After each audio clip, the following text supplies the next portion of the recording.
The basis for wireless communication is to have spectrum. If you don't have that, then and if the competitor gets the 3G spectrum, then you are blocked out. What I remember about the Spectrum auctions was stories of 12 telephones in a room waiting to receive the bids from the operators, and with the objective being to make the bids as high as possible.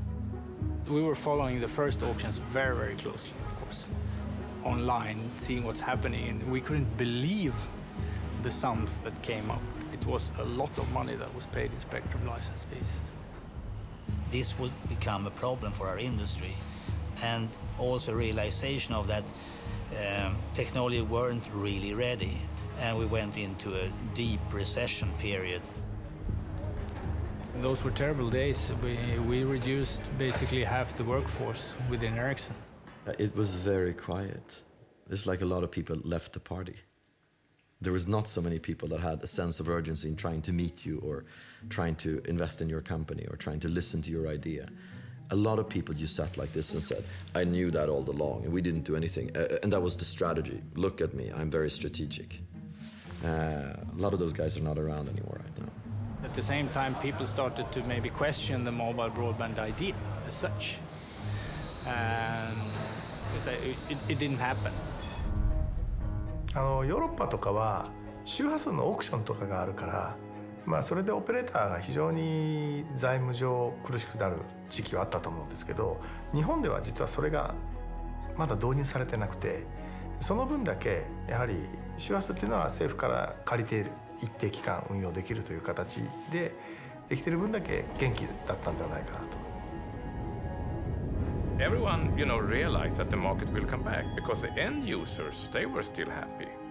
It was just the infrastructure people that couldn't build a network. So if you look at Nokia, they didn't have a problem.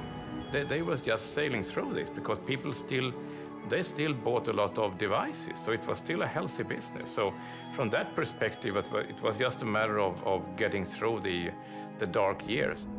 The first generation 3G handsets that came out in 2003, they were really, really poorly performing, and they were kind of an evidence how difficult and how immature this industry was when it came to mobile data.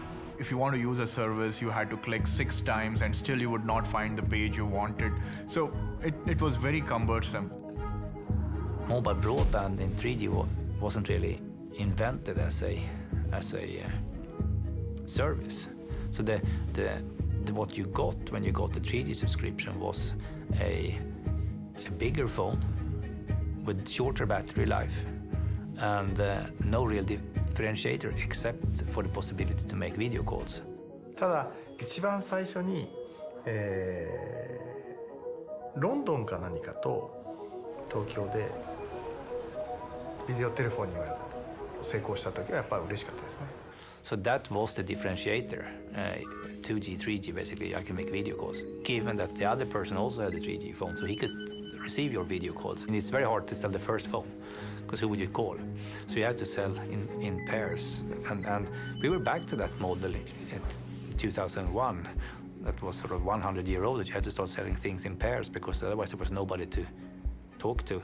そういった意味ではビデオテレフォニーというのは面白いファンクションではあったんですが、やっぱりお客様に欲しいニーズがあるメインのプロダクトにはあまりならなかったっていうのがやっぱりちょっと残念でしたね。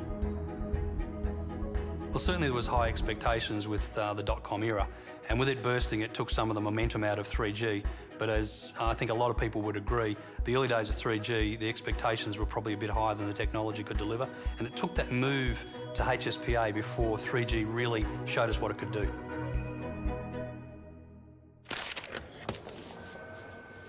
Unplug. Let's rethink mobile broadband.